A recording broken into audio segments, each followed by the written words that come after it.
अब हम आपको आज की सबसे स्पेशल रिपोर्ट दिखाएंगे। आपको दिल्ली के पुराने किले पर लेकर चलेंगे और यह स्पेशल रिपोर्ट आपको और कहीं नहीं मिलेगी। इस किले को वर्ष 1533 में मुगल बादशाह हुमायूं ने बनवाया था, लेकिन जब यहां पर खुदाई की गई तो इस किले के नीचे से हजारों वर्ष पुराने अवशेष मिले हैं, जो महाभारत काल के हो सकते हैं, मौर्य काल या गुप्त काल के भी हो सकते हैं। आज हम आपको गुलामी के मकबरे के नीचे दबा भारतीय संस्कृति का असली इतिहास दिखाएंगे और आपको बताएंगे कि दिल्ली के इस किले का नाम पुराना किला होना चाहिए या पांडव किला होना चाहिए।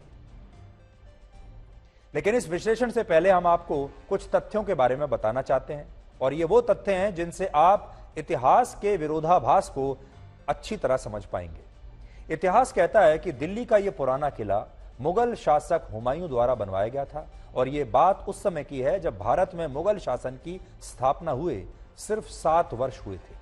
वर्ष 1530 में जब बाबर की मृत्यु के बाद मुगलों की सत्ता बाबर के पुत्र हुमायूं को सौंपी गई, तो उस समय हुमायूं अपनी तख्तपोशी के लिए एक नया किला चाहता था और इस काम में कुछ समय लगा, लेकिन आखिरकार 1533 में दिल्ली में एक नए किले का निर्माण शुरू हुआ, जिसे मुगल बादशाह हुमायूं ने एक बहुत ही खास नाम दिया था, और यह नाम था दीन पनाह। दीन पनाह का मतलब होता है धर्म का शरण स्थान। और इस तरह वर्ष 1533 में आज का पुराना किला बनना शुरू हुआ, और फिर इसके 1 वर्ष के अंदर ही किले की दीवारें, बुर्ज, प्राचीर और प्रवेश द्वार का निर्माण पूरा हो गया। वर्ष 1540 में शेर शाह सूरी ने इस किले पर कब्जा कर लिया, और इसके बाद इस किले में कुछ और बदलाव किए गए। ये वो बातें हैं जो हमें इतिहास में पढ़ाई जाती हैं, लेकिन इतिहास हमेशा वो नहीं होता जो दिखाई देता है। असली इतिहास असल में वो होता है जो सैकड़ों वर्ष पहले या हजारों वर्ष पहले जमीन के अंदर दफन कर दिया गया है। इसीलिए आज अगर आप अपने चारों तरफ देखते हैं तो जितने भी आपको अपने देश में बड़ी बड़ी इमारतें दिखाई देती हैं जो पुरानी हैं, उनमें ज़्यादातर मुगलों द्वारा बनाई गई इमारतें हैं या फिर अंग्रेज़ों द्वारा बनाई गई इमारतें हैं। और जैसा हम कहते हैं, जो दिखता है वो बिकता है। इसीलिए ज़्यादातर लोग आज अपने भारत के इतिहास को या तो अंग्रेज़ों तक सीमित करके देखते हैं या फिर मुगलों के काल तक, और बहुत ज़्यादा हुआ तो सल्तनत के काल तक, दिल्ली सल्तनत के काल तक देखते हैं। उससे पीछे हमारे देश में क्या होता था ये कोई जानने की कोशिश नहीं करता। इसीलिए हमारे देश में लोगों को मुगलों की 7 पुश्तों के नाम आज भी याद है, अंग्रेजों के नाम आज भी हमारे देश में जो शासक रहे हैं, वाइस रॉय रहे हैं, सबके नाम हमारे देश में लोगों को याद है। आज देश भर से जितने भी लोग दिल्ली घूमने के लिए आते हैं, उन्हें यही लगता है कि पुराना किला या मौजूदा गढ़ मुगलों ने बनवाया था।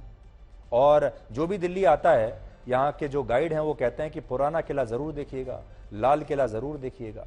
लेकिन जो हम आपको आज बता रहे हैं, जो आप देखते हैं, ये आधा सच है। आर्कियोलॉजिकल सर्वे ऑफ इंडिया द्वारा इस किले में जिन निर्धारित स्थानों पर खुदाई और सर्वेक्षण का काम इस समय चल रहा है, उसमें यह पता चला कि इस किले का प्राचीन अस्तित्व महाभारत काल के समय का हो सकता है। एएसआई को इस किले में की जा रही खुदाई के दौरान ऐसे अवशेष और खास प्रकार की मिट्टी के बर्तन मिले जो 1100 से 1200 ईसा पूर्व के हो सकते हैं। इसके अलावा इस खुदाई में हिंदू देवी देवताओं की मूर्तियां मिली हैं, जिनमें भगवान गणेश की मूर्ति है, देवी गज लक्ष्मी की मूर्ति है, और इसमें भगवान वैकुंठ विष्णु के भी अवशेष मिले हैं। सोचिए, पुराने किले के नीचे ये सब कुछ मिल रहा है, और एएसआई का कहना है कि उसे अलग अलग समय के सिक्के, अलग अलग काल के, अलग अलग युगों के सिक्के, राजमुद्रा और जानवरों के भी अवशेष मिले हैं। और ये सर्वेक्षण और खुदाई इस बात की तरफ इशारा करते हैं कि जिस पुराना किला को मुगलों से जोड़कर देखा जाता है, उसका इतिहास असल में कुछ और है, और इससे भी कहीं ज्यादा पुराना है। जो तस्वीरें आप देख रहे हैं, ये वो अवशेष हैं जो पुराना किला के कुछ इलाकों में, कुछ क्षेत्रों में, कुछ जगहों पर जब खुदाई की गई तो ये वो अवशेष हैं जो मिले हैं। देखिए, इंसान अक्सर सतह के ऊपर बनाए गए ढांचे को ही इतिहास मानता है, क्योंकि वही उसे दिखता है। लेकिन कई बार यही इतिहास इसी सतह के नीचे दफन भी हो जाता है।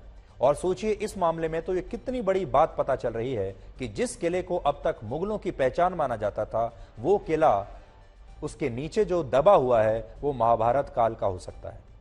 आज अगर हम आपसे ये कहें कि जिस किले को आप पुराना किला कहते हैं वो किला पहले पुराण किला या पांडव किला था, तो क्या आप यकीन करेंगे?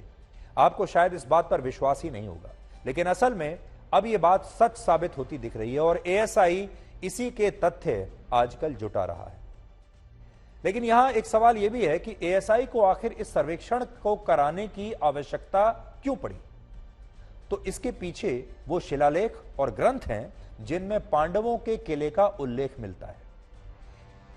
इनके मुताबिक जिस क्षेत्र में आज पुराना किला मौजूद है वहां पहले इंद्रप्रस्थ नाम का एक नगर हुआ करता था, जिसे मौजूदा दिल्ली का प्राचीन रूप कहा जाता है। ये तो आपने पढ़ा ही होगा।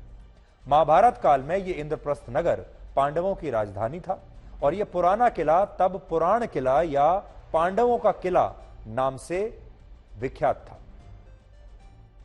लेकिन मुगलों ने इस पांडव किले को पुराना किला बना दिया और आज भारत के ज्यादातर लोग उस इतिहास को ही भारत का असली इतिहास मानते हैं जिसमें भारत गुलाम रहा।